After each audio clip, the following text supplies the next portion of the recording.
Our subject starting tonight is the temple, the Jewish temple. Hallelujah. I'm going to begin with a little short, easy study tonight that I've entitled The Temple from the time of Solomon, which of course is when it was built, to the days of the Maccabees. So that would just barely bring us into the intertestamental period, and it will prepare us for a few more weeks' worth of study of the temple commonly known as Herod's temple, which is the temple seen frequently in the New Testament. Now, from the time of Solomon to the death of the Apostle Paul, with only one brief interruption, the temple stood in Jerusalem as the focal point of all Jewish worship. And that was because it was the only place authorized by God for sacrifice. And sacrifice was the heartbeat of the Jews' religion.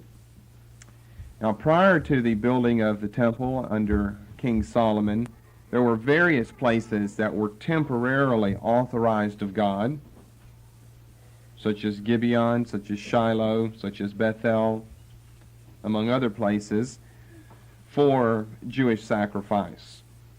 But starting with the completion of the temple under Solomon, the construction of the great altar of burnt offering, which evidently stood just outside the doors of the temple proper, perhaps a little bit to the left, which would be a little bit to the south, so one could still have a view of the temple doors and the front of the temple as he came up to it.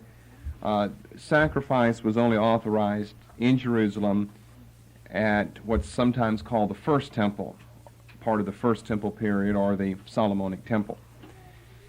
So what I want to do tonight is first of all start with some pre-exilic history, because a lot of what we're going to say will revolve around the Babylonian captivity. Then look at some post-exilic history, and then look at the temple and the period between the Testaments. Because I just said that from the time of Solomon to the time of Paul, with one brief interruption, the temple stood as the focal point of Jewish worship and concentration in religion. And that one brief period of interruption was, of course, the Babylonian captivity. So let's just kind of summarize some things. You're familiar with a lot of this, I'm sure, but we'll try to have it down in a summarized fashion, systematically, and we'll give you some verses that will support the various things that we'll have to say, and maybe some of it you didn't know. Of course, you'll find out by the time we're through. So let's start back with the pre-exilic history of the temple, and really we have to start with the pre-temple period, which gives us no temple but leads up to that.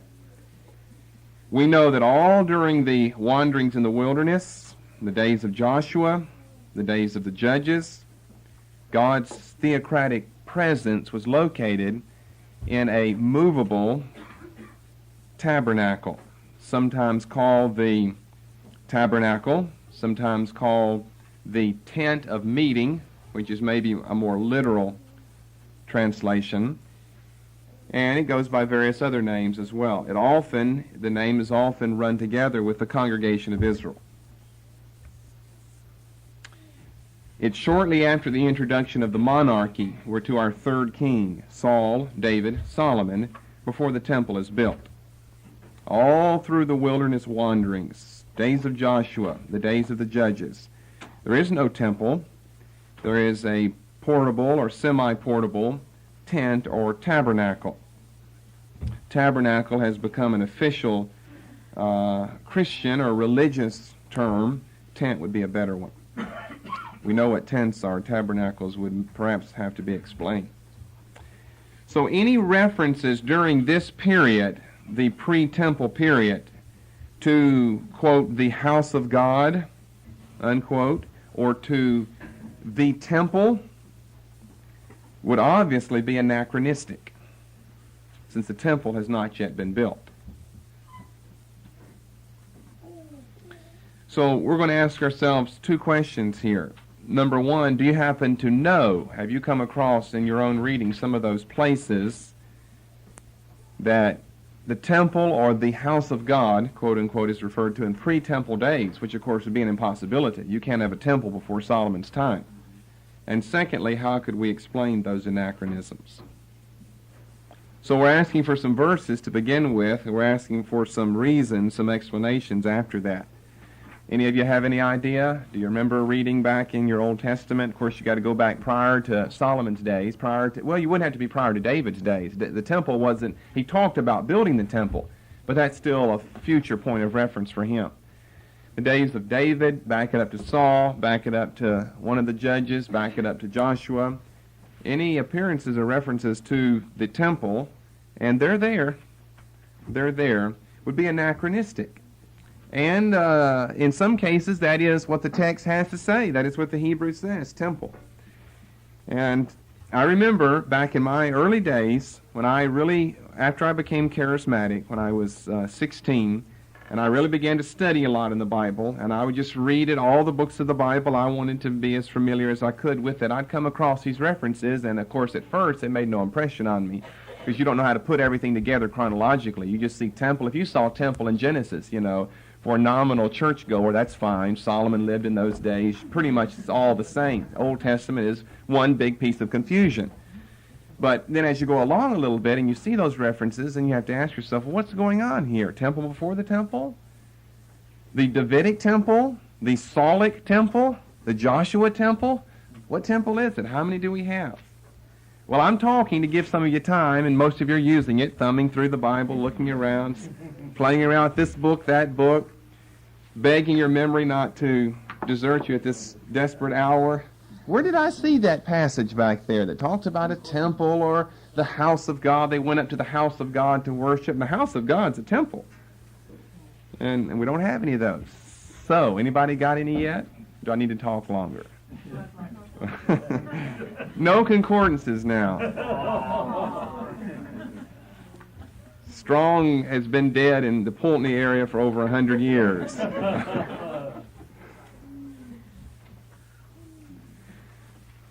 Well, let's go back to the book of Judges to begin with.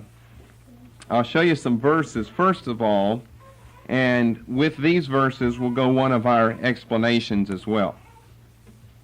What we're saying is if we find any references to the house of God or to the temple prior to the time of Solomon, it has to be anachronistic. And then you'd have to have some way of explaining that. How can we have a temple in the days of Moses when it's not going to be built for over 400 years after that? So back to the book of Judges, chapter 20. Judges chapter 20 as well as chapter 21, I think. We have references here. And I'm going to put these references in Judges together, and I'm going to put them together with the explanation of a mistranslation. Now, if it's a mistranslation, then we have no problem. Then we're not talking about the temple, so we don't have any confusion with the writers of Scripture in drawing the days of Judges way ahead to the days of Solomon, or the days of Solomon way behind, way back to the days of the Judges. So, in the following verses, 18, 26, 31,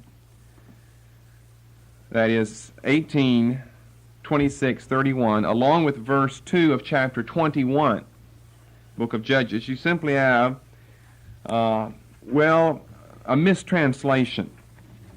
Or maybe to say it another way, too literal of a translation.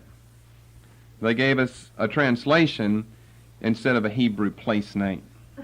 Okay, Judges 20 and verse 18. The children of Israel arose and went up to the house of God, and asked counsel of God, and said, which of us shall go up first to battle against the children of Benjamin? And the Lord said, Judah shall go up first. This is that occasion where the Benjamites have not played faithfully in Israel, concerning the man and his concubine and so forth earlier. The whole nation of Israel is going up to battle against them. Verse 26, and all the children of Israel and all the people went up and came unto the house of God. Now, if you were just reading along and trying to concentrate somewhat on what you're reading, what would you come up with that? The house of God. Perhaps the tabernacle. Perhaps you'd come up with that. But a lot of people would come up with the temple here.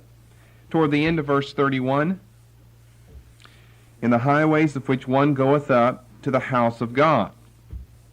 Now finally they're giving us a little help over in the margin. And then chapter 21 and verse 2, and the people came to the house of God. Well, the Hebrew word here is Bethel, B-E-T-H-E-L, Bethel, which in Hebrew literally means the place or the house of God. You have to know when, just leave it general, the house of God, when to translate it as a place name. And in these four instances, it should be the latter. It should be the name Bethel. The writer of Judges, or the compiler of Judges, is talking about the city of Bethel. He's not talking about the temple, the house of God. So they've given us a translation, but it's so literal, they took Bethel and gave us the Hebrew meaning, the house of God, when what we need is Bethel.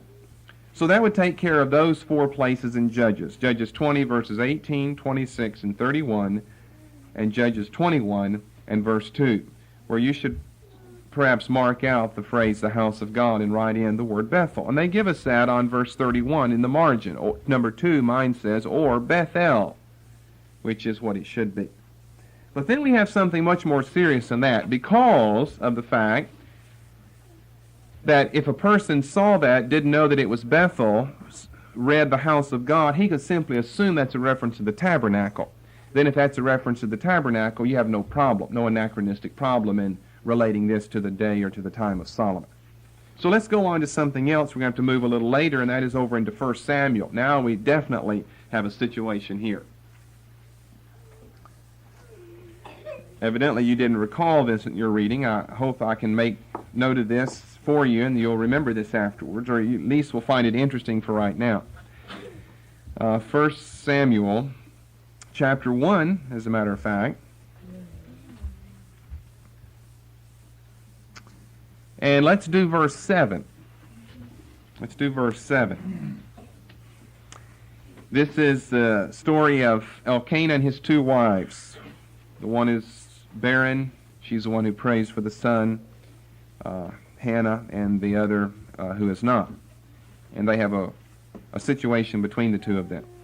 Now, as he did so year by year, when she went up to the house of the Lord. Now, it's called house of God earlier. That is, in the Judges account, house of God. Went up to the house of the Lord, so she provoked her, therefore she wept and did not eat. So, is it Bethel? No, that's not the Hebrew behind this. And anyway, verse 3 would answer that for us. This man went up out of his city yearly to worship and to sacrifice unto the Lord of hosts in Shiloh. We're told the place name where the presence of God is temporarily, physically represented in the form of whatever we'll find out here in a moment. It's not Bethel. So we can't explain then verse 7 of 1 Samuel 1 like we have those verses back in Judges. We're not dealing with the place of Bethel. We're dealing with a place called Shiloh now. So it's not good enough to say, well, now literally what we have here in the Hebrew is in verse 7, when she went up to Bethel. No, because that means that she was be going to Bethel and her husband and his other wife were going to Shiloh. That would hardly work. They're all going to the same place. They're all going to Shiloh. So Bethel won't work.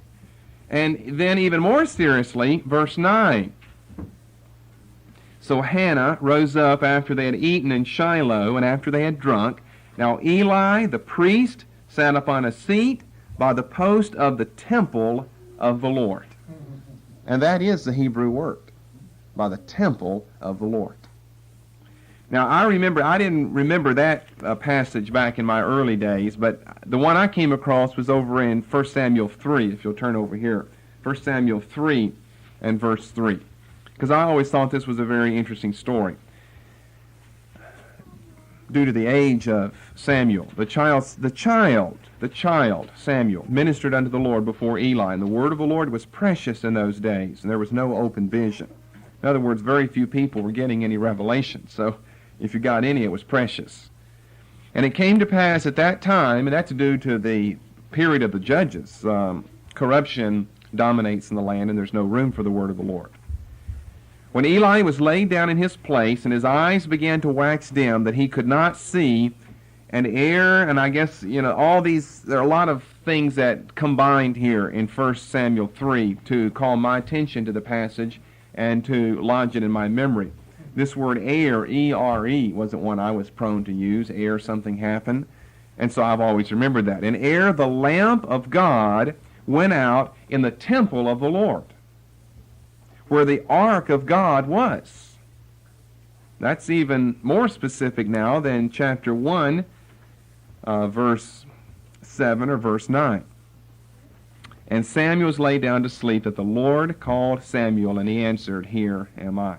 And we know the case that he went 3 times, and finally he hears from the Lord, and he repeats it to Samuel, and Samuel said, Well, good is the word of the Lord. So we're not going to get too much into the situation, the architectural situation, let's say, of 1 Samuel 3, but it is very interesting because as you read a passage like this, and you're a human being, you inevitably have to come up with some type of mental image. You have to come up with some picture in your mind. Samuel is laying down, go back up to verse 2, when came to pass at time when Eli was laid down in his place, and his eyes were dim and he couldn't see. It gives us a lot of points of reference here. When Eli was laid down, before the lamp of God went out in the temple of the Lord, where the ark of God was, Samuel was laid down to sleep, and the Lord called, and he has to get up and go too. So, location-wise, where is the one versus the other? What does the building, whatever we're going to call it, tent, tabernacle, temple, house of God, house of the Lord, rather than house of God, twice here, what does it look like? Lamp going out? What does the lamp look like? Well, let's just explain to begin with, and for our purposes tonight, the reference to the temple here.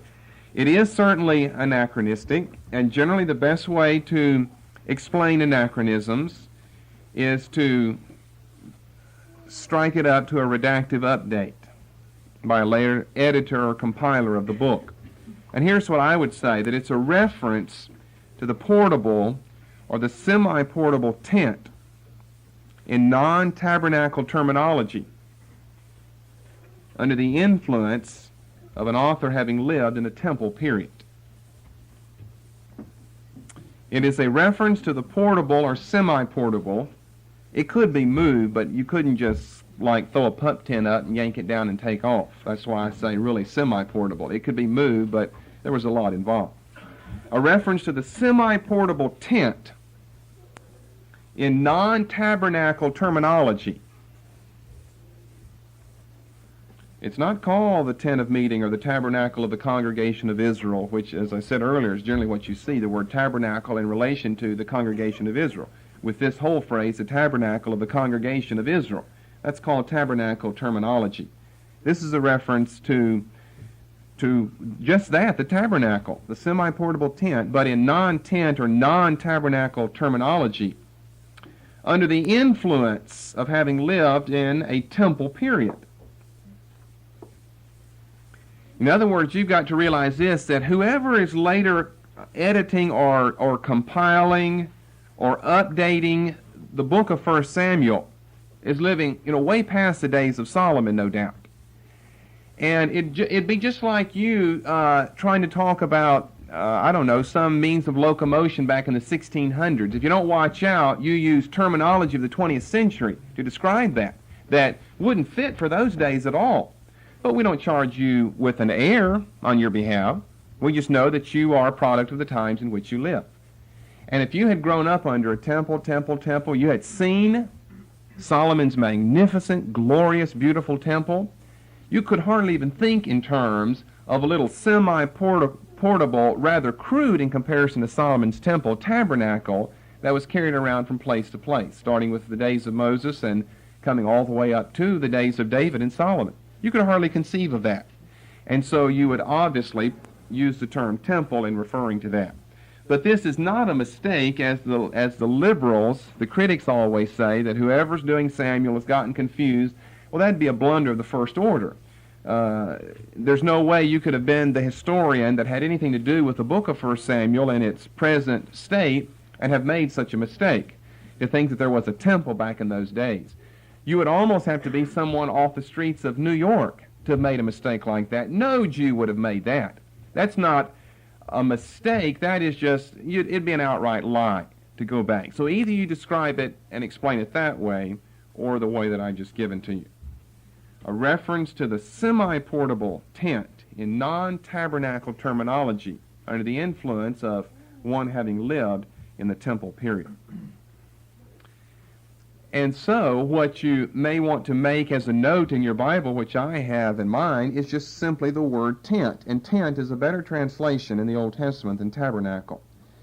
Just to remind myself, although I don't ever have a problem with it, but just to remind myself as I'm reading along, we're not talking about the temple. And I think I probably know the Bible a little better than most of you. Maybe not the women or maybe not the children, but at least most of you here. And I've put a note in mine. I think you probably ought to put a note in yours. As you're reading along and you see that term temple, don't let it throw you. There's no temple in those days. We're several hundred years prior to that. There's no temple, but there is a tent. And it's not for our class in ITP. It'd be for Old Testament studies, history or something, but there was more than one tent in the Old Testament. Now, it seems like 1 Chronicles intimates, or is that 2 Chronicles? That's 2 Chronicles, chapter 1, the fact that the Mosaic tent or tabernacle did indeed last from the time of Moses to the time of Solomon. That would be 2 Chronicles 1 and verse 3, I believe. But other people have other explanations of this, that there are remnants of the Mosaic tabernacle. The whole thing is not intact, extant. That would be a half a millennium of time that this had existed. 1450 BC to 950 BC, a half a millennium of time. Or there's another way of saying that indeed most, if not all of it, has been preserved. I mean, remember, God kept the shoes on their feet for 40 years on a hot, sandy desert floor and kept their clothes from wearing out. He can do strange and miraculous things. And there's simply another tent in addition to this that has special prerogative during the life and time of David. I'm reading 2 Chronicles 1:3. So Solomon and all the congregation with him went to the high place that was at Gibeon. So here's another place. We've seen Bethel, Shiloh. Now Gibeon, for there was the tabernacle of the congregation of God, which Moses, the servant of the Lord, had made in the wilderness. Now, language doesn't necessarily have to be taken as strongly as we could literally take that, but then again, you better have good reasons for not taking it as strongly and as literally as it says. And here it said, this is the tabernacle Moses made in the wilderness. So, in my opinion, the odds are we've got the original Mosaic tabernacle at this time. Then it'd be a good question, you can do a term paper on it. What happened to it after Solomon's temple was built? Who has it today? Well, I'm sure the Apocrypha could help us. Jeremiah probably hid it somewhere, along with the other things that he hid. But in, I'm trying to think of the passage, I think it's 2 Samuel 6, makes reference to a tent that David made that was different, evidently, than the Mosaic tabernacular tent. Okay, anyway, that takes care of pre-exilic history in pre-temple days as to how or why we can have references to the temple when in fact it doesn't exist. Let's come up to the time of David, much better known time. We know the story, how David gathered the materials. God said, you're a man of war, so you will not be the one to build it, and he commissioned his son Solomon to build the temple. Now let me give you the appropriate verses and chapters for that. That would be 2 Samuel 7, verses 1 through 17. 1 Kings, chapters 5 through 8. Now that's chapters 5 through 8.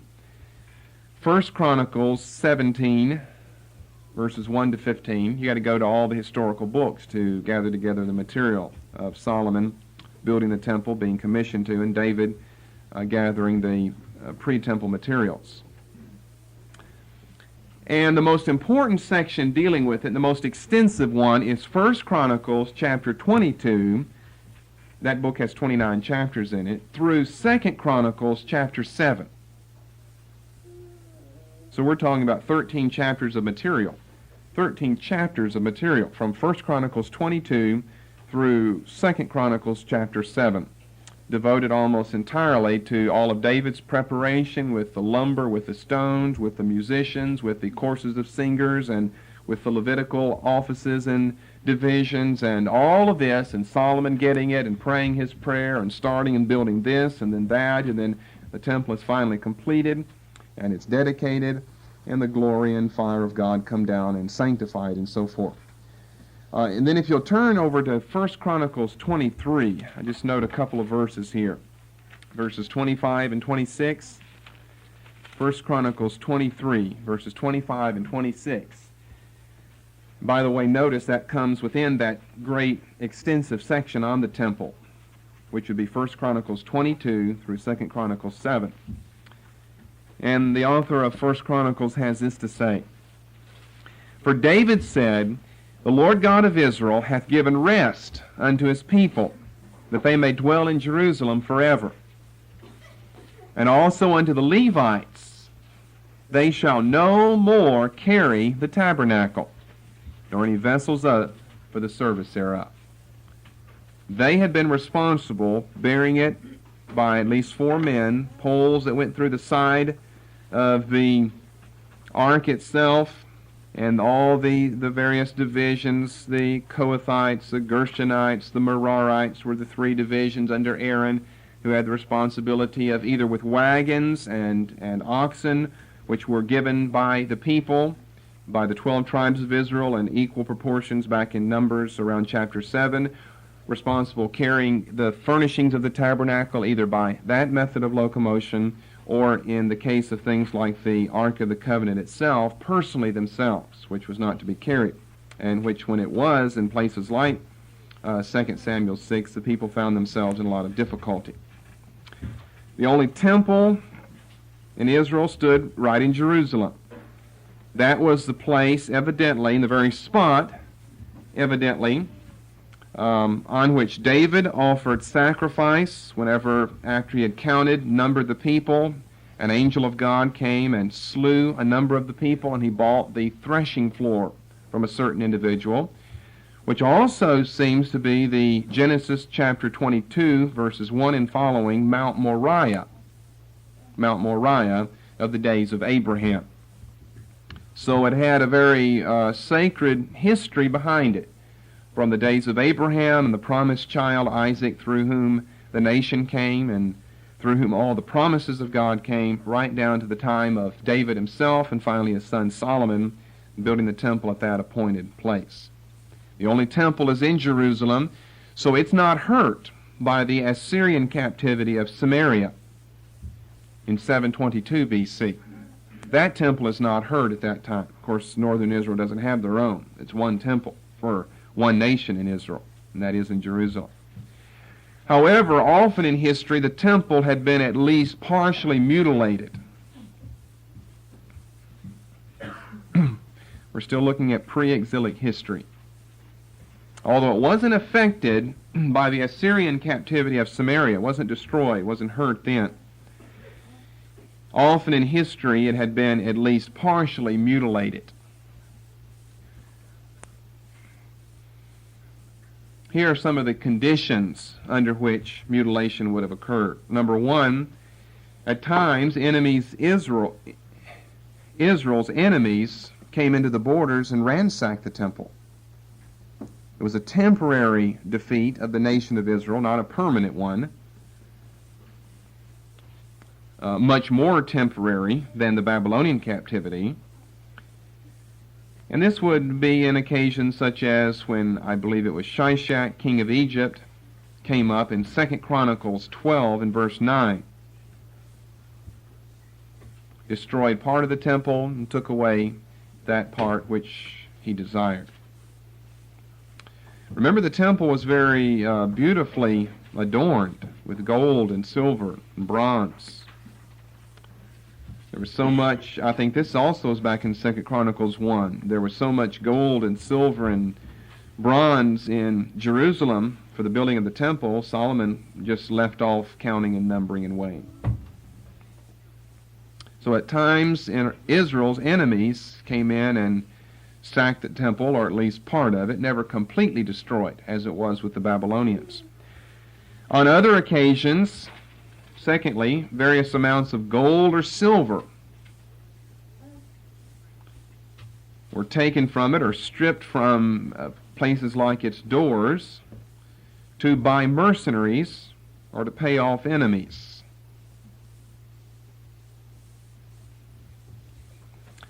Now, whenever the Bible speaks, like it does in the Old Testament in Solomon's temple, of it being made of gold, I trust you realize something about gold, that you don't make things of gold. They've got to have some substructure to them.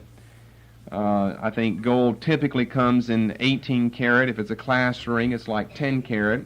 I've seen 24 karat gold, which is so soft you can bend it in your own fingers. So if you're going to, you can't make a door of gold.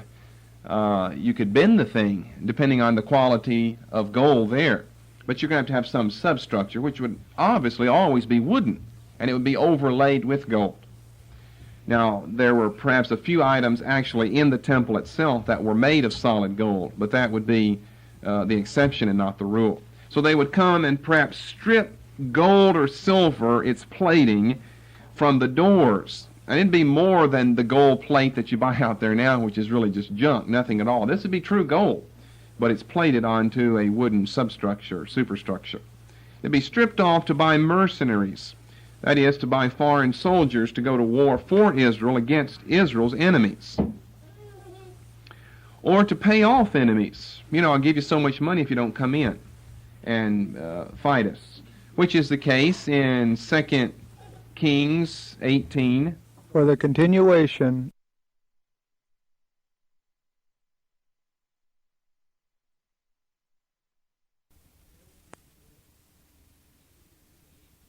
which is the case in 2 Kings 18, 2 Kings 18 and verse 16 during the days of Hezekiah.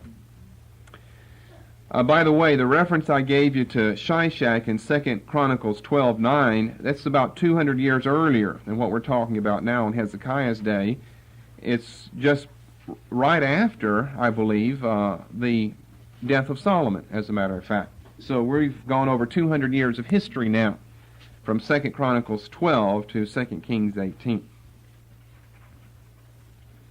We're looking at various ways in which the temple was partially mutilated.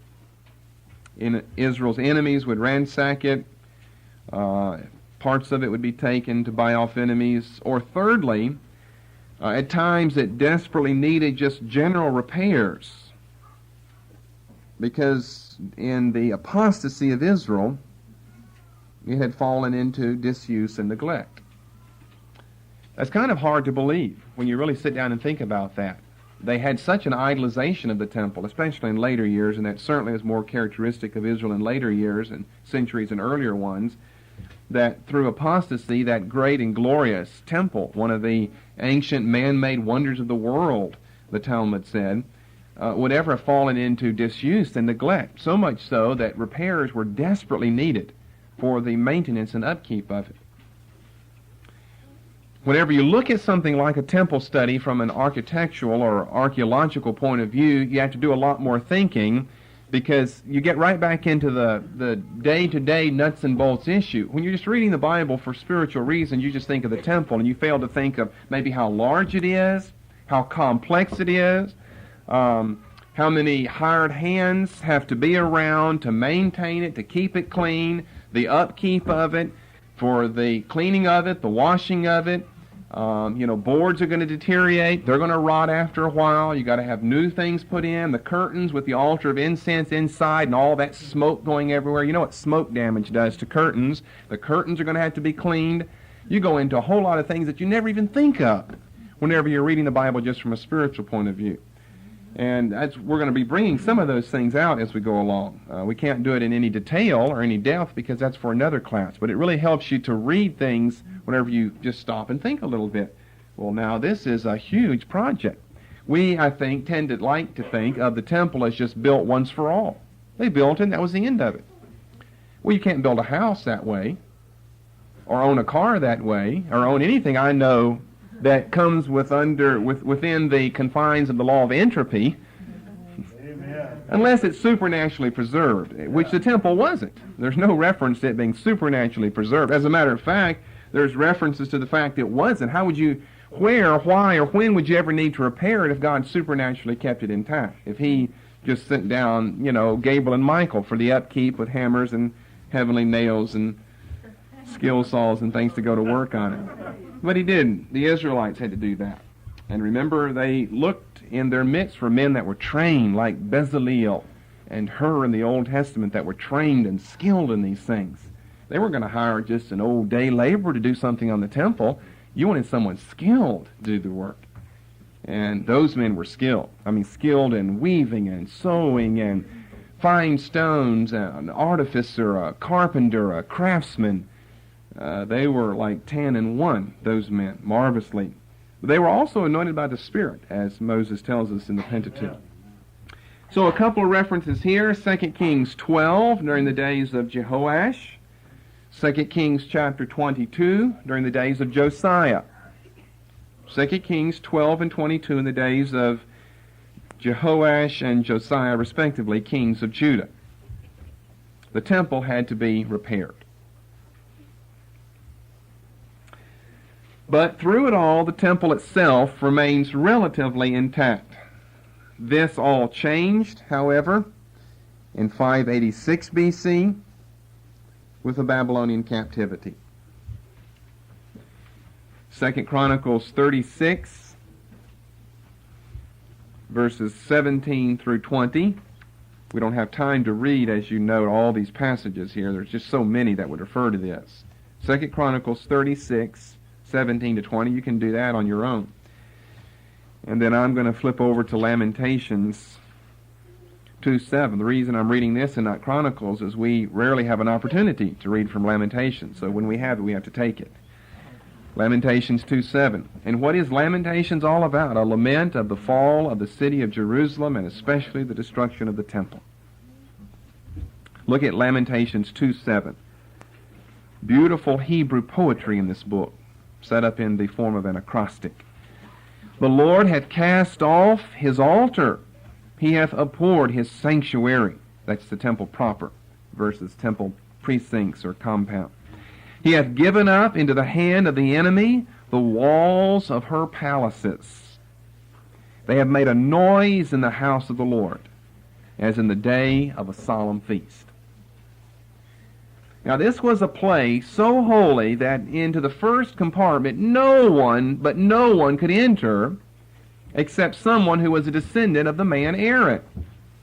And one so holy into whose second compartment no one could enter but the high priest, and then only one day per year. And what do you have? You have a host of Babylonians in here shouting and hollering and jumping and clapping. What do we see here? Making the noise as in the day of a feast. Rejoicing that they've conquered the Israelites, the Jews, and they've taken over their temple. They're in there with the gold and the altar of incense, the table of showbread, and the lampstand. And furthermore, they're beyond the curtain into the holiest place of all, destroying all of that, tearing it to pieces, tearing the curtains down, and what's good enough and they can keep and get away with their commander, they take for their own. And then as Lamentations, the whole book really sets forth, and particular verses would say they go on to set a torch to the temple and burn it to the ground. The heat would be enough to melt the gold over the superstructure of the doors, and then once the fire touched the wood, cedar of Lebanon wood, of course it would be consumed. Which is what happened then, which is what happened even more grievously in AD 70, which we'll get to later, in the days of Titus, the Roman general. So, pre-exilic history. Any questions on that brief survey? Okay, post-exilic history. Lamentations is a sad story, but that's not the story's end. Thank God the same prophets who foretold the temple's ruin also predicted that it would rise again.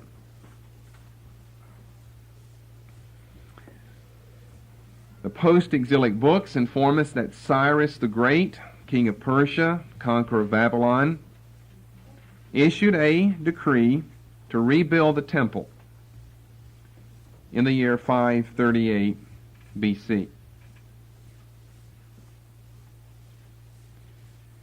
For this, we have Ezra chapter 1, verses 1 to 3, and verse 7.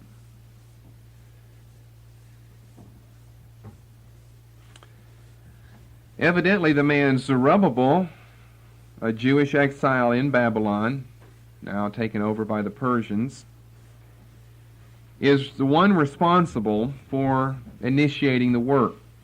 He begins the work immediately, the end of Ezra chapter 1, evidently under his Persian name, Sheshbazzar. And the altar was the first to be built, Ezra chapter 3. And then the foundation for the temple was laid, all in the years 537, 536 BC. Ezra chapter 3 informs us that Zerubbabel first of all completed the altar and then laid the foundation for the temple itself in the years 537, 536 BC. For instance, in verse 1, when the seventh month was come, Zerubbabel and his brethren built the altar of the God of Israel, to offer burnt offerings thereon, as it is written in the law of Moses, the man of God. Verse 6b, but the foundation of the temple of the Lord was not yet laid. All right, verse 8, and so in the second year of their coming to the house of God at Jerusalem, the second month, this would be 536, verse 10, when the builders laid the foundation of the temple. So now there's all you have. You've got the altar built, which would be the most important thing, and first in their mind to offer sacrifice. You can do without the temple for a while. If you've got the altar of burnt offering on which to offer sacrifice, then next you go beyond that to the laying of the foundation. Now that's just the foundation. That's not the temple itself, just the foundation. Look at verses 12 and 13. But when many of the priests and Levites and chief of the fathers, who were ancient men, that is, old men, that had seen the first house, when the foundation of this house was laid before their eyes, wept with a loud voice. Now, you can't have pictures here in your mind of them seeing the temple of Zerubbabel, and it's so small in comparison with Solomon's temple. All they can go by is the foundation. But they can look at the foundation, measure that out, and know that whenever the temple's put on top of this that we may not live to see, there's no way it's going to be the size and the grandeur that was possessed by Solomon's temple. I think a lot of people, when they read this, think that the two temples are being compared. Well, in one sense they are, but only indirectly, because the only evidence they have to go on at this time is the foundation of Zerubbabel's temple itself. Then, of course, the young people are shouting aloud for joy. They don't have anything by which to compare it, so they're happy for anything. It can be, a doghouse size, and they're happy. So that the people could not discern the noise of the shout of joy from the noise of the weeping of the people. For the people shouted with a loud shout, and the noise was heard afar off. You can get some interesting spiritual lessons there. The fact that seems like any time God does anything, you're grateful for the fact that at least He's done it, and then when you compare it to the biblical days, you say, but nothing has been done yet, though. I think of the restoration of the church today, that we can shout with a great shout over that. Then we say, but look at the book of Acts. We'd have to weep like the ancient men. And a lot of times in the charismatic movement, the only type of people you have are the, quote, young ones. I don't mean in age, but I mean in this analogy here, the young ones, who they're just, praise God, shouting for it. But the old ones, that is those who've read Acts, say, oh my, this is a small temple. This is a small thing. We can hope for bigger in the future. And they were hoping for bigger, and they got it, but it was many years later. Well, let's go on.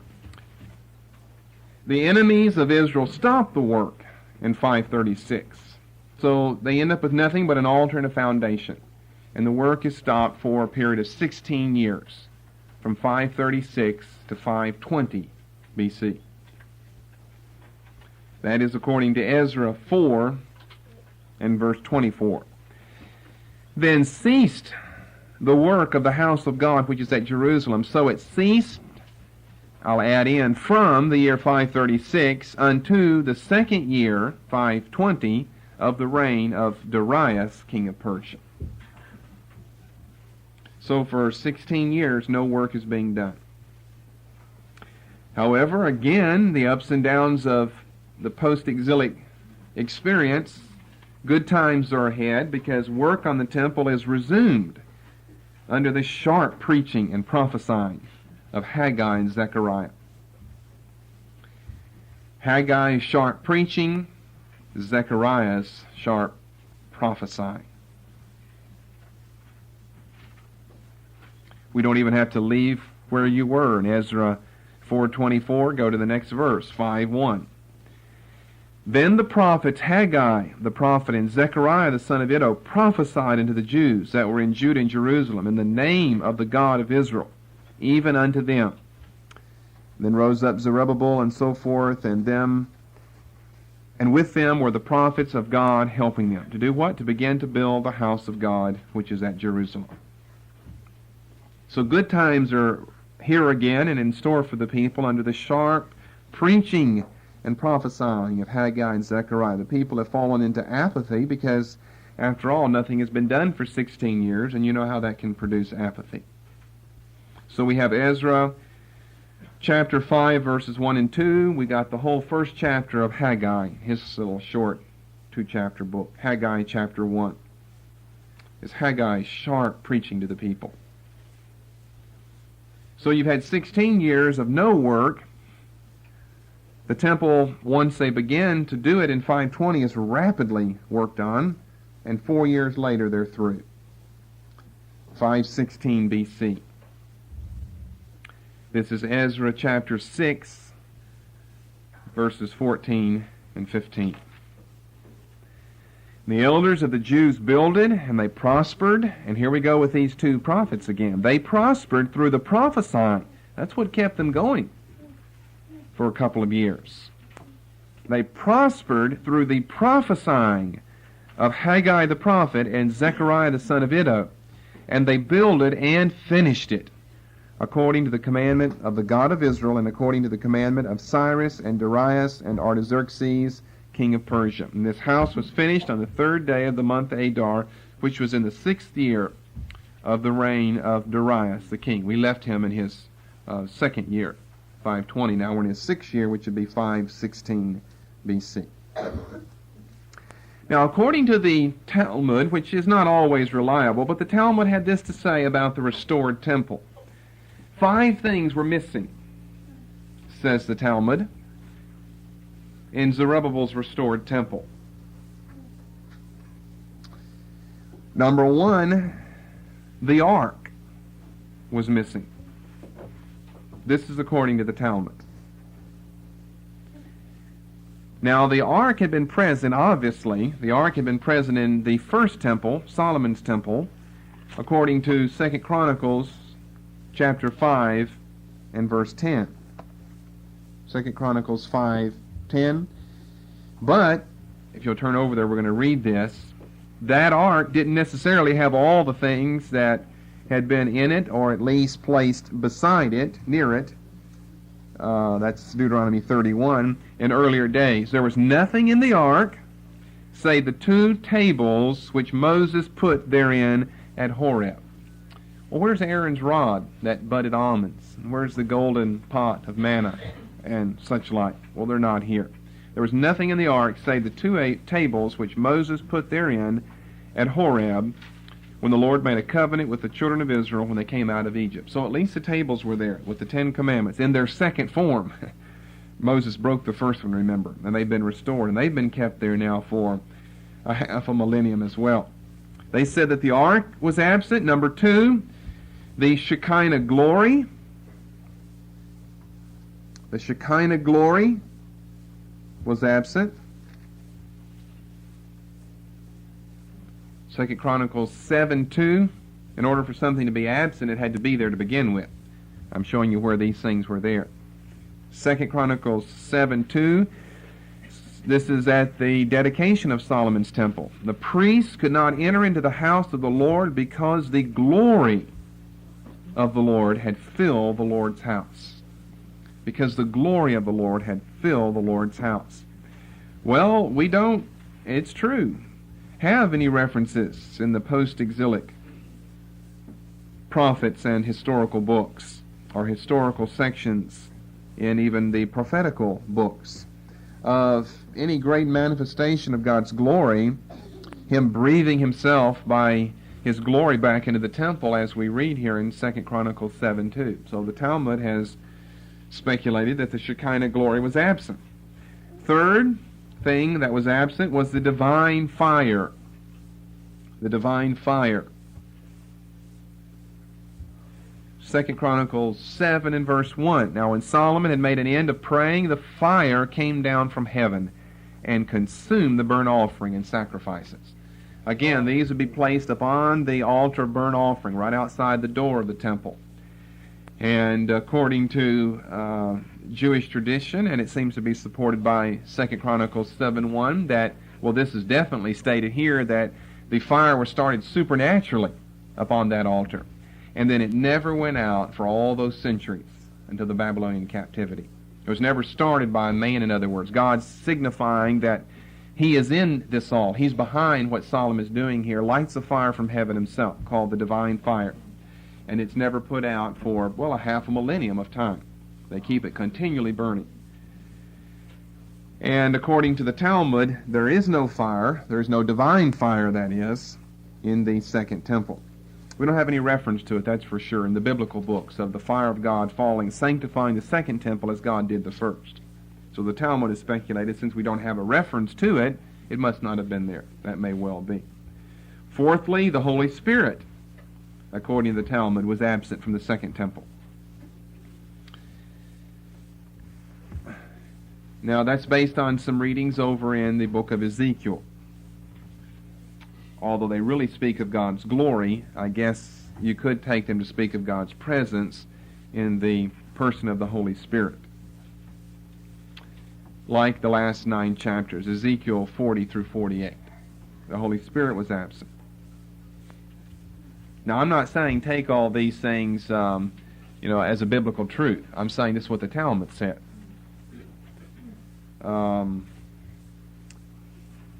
Well, I'll go ahead and finish. I'll come back and comment. Number 5, the Urim and the Tumim were absent.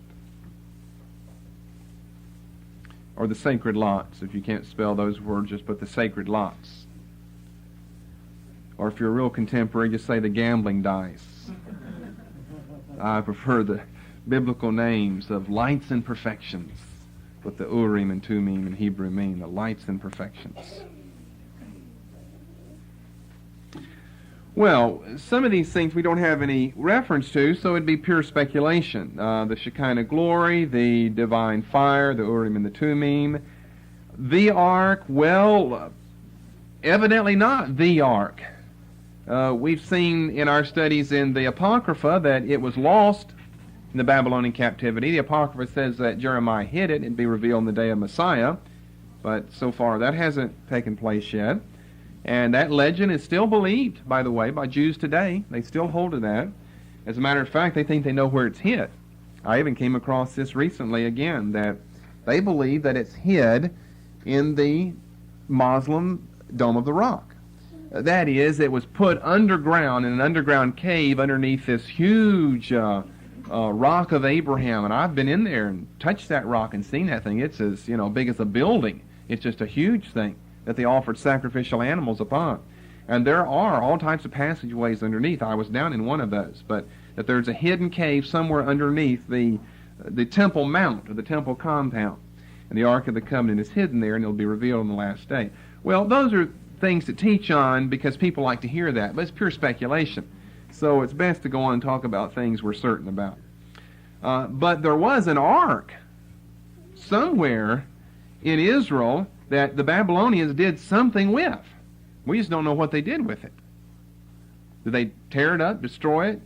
Did Jeremiah get it because he was friends with the Babylonians after all? They let him go and do whatever he wanted to do. Could he say, well, how about handing me that ark there and I'll keep that for you, put it in safekeeping? Whenever we come over into the New Testament period, we're dealing with essentially the same temple.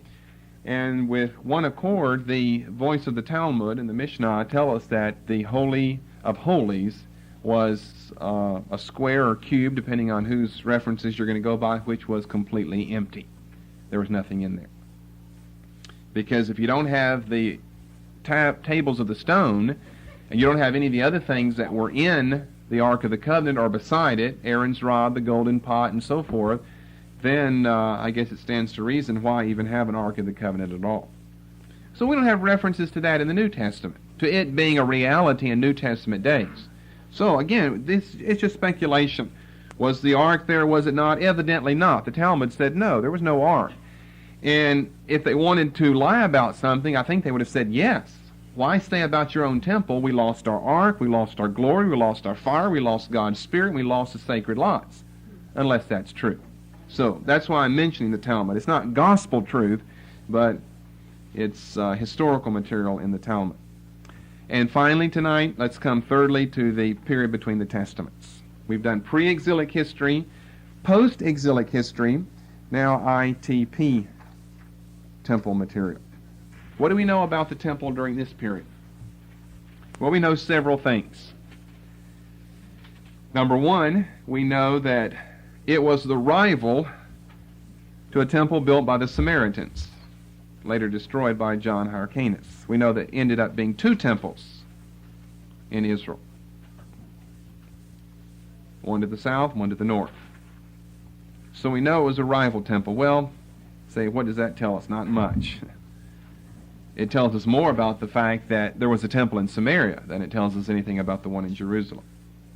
So let's go on. Number two, we know that it was desecrated by Antiochus IV Epiphanes in 168 B.C.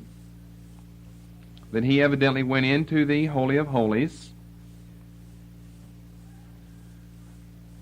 and set up the abomination that maketh desolate. It was desecrated by Antiochus IV Epiphanes in 168 B.C., and it was rededicated, cleansed and rededicated by the Maccabees in 165 B.C. All of this according to Daniel 11:31 through 35. Daniel 11:31 through 35. Arms shall stand at his part. We've looked at this in the political part of our study. They shall pollute the sanctuary of strength, and shall take away the daily sacrifice. Daniel 11:31, and they shall place the abomination that maketh desolate. And such as do wickedly against the covenant shall he corrupt by flatteries, but the people that do know their God shall be strong and do exploits. And they that understand among the people, that is the Maccabees, this is a prophecy of them, shall instruct many, yet they shall fall by the sword. Many of them lost their lives in this guerrilla rebellion and warfare against the Seleucids. By flame, by captivity, and by spoil many days, and so forth. But anyway, they do restore, rededicate, and cleanse the temple in 165 B.C. Thirdly and finally tonight, what we know about the temple during the period of the Maccabees is this, that it served, like many pagan temples then, essentially as a treasury or as a bank for money deposits. Good old secular use of God's temple. This is proven by 2 Maccabees, an apocryphal book, 2 Maccabees chapter 3, verses 1 through 10. 2 Maccabees 3, verses 1 through 10. I'm going to read just a little bit of this to you. Like many pagan temples, I'm saying that it was essentially used as a treasury or as a bank for money deposits. The case here is the Seleucids have control of the people, and you have a squabble going on in the religious parties down in Jerusalem, and one of the people who doesn't get his way decides to tell on the other one, goes to a representative of the king of the Syrians, and informs him of the fact there is a lot of money in the temple. And you find this in several places. Verse 6, he went then to the governor of Cilicia and Phoenicia and alleged that the treasury at Jerusalem was full of untold riches. And so, verse 7, the king selected Heliodorus, his chief minister, and sent him with orders to remove these treasures. Heliodorus set off at once, ostensibly to make a tour of inspection of the cities of Cilicia and Phoenicia, but in fact to carry out the purpose of the king. When he arrived at Jerusalem and had been courteously received by the high priest and the citizens, he explained why he had come. He told them about the allegations and asked if they were in fact true. The high priest intimated that the deposits were held in trust for widows and orphans, apart from what belonged to Hyrcanus, son of Tobias, a man of very high standing. Apart from, he had his own personal bank account. I mean, it was a fortified place. It'd be the last place that the people of that land would ever allow others to invade. So, in essence, it definitely would be the best thing to serve as a bank, because everyone else would defend that with their life, since that represents their whole religious standing, and their religious standing is their life. So you would have a bank separate from the temple. You use the temple. Somewhere it had many cubby holes in it. Somewhere in there as treasury for all the wealth of the wealthy citizens of the city of Jerusalem. A very secular usage of the temple. I find this interesting. The matter was being misrepresented by the impious Simon. So the high priest denying that their untold riches, just a trust for widows and orphans beside the deposit of Hyrcanus. But after the order of many pagan temples, it seems to have been used as a treasury or a bank. And we find, by the way, in the New Testament, associations, connections between the temple, the priesthood, those in officialdom over the temple, and the subject of greed, covetousness, and money. They'd have a good place to stash all of their treasures. You wouldn't do it at home, but John the Baptist may come and find them there. So hide them in the temple, because John couldn't even go in there on pain of death.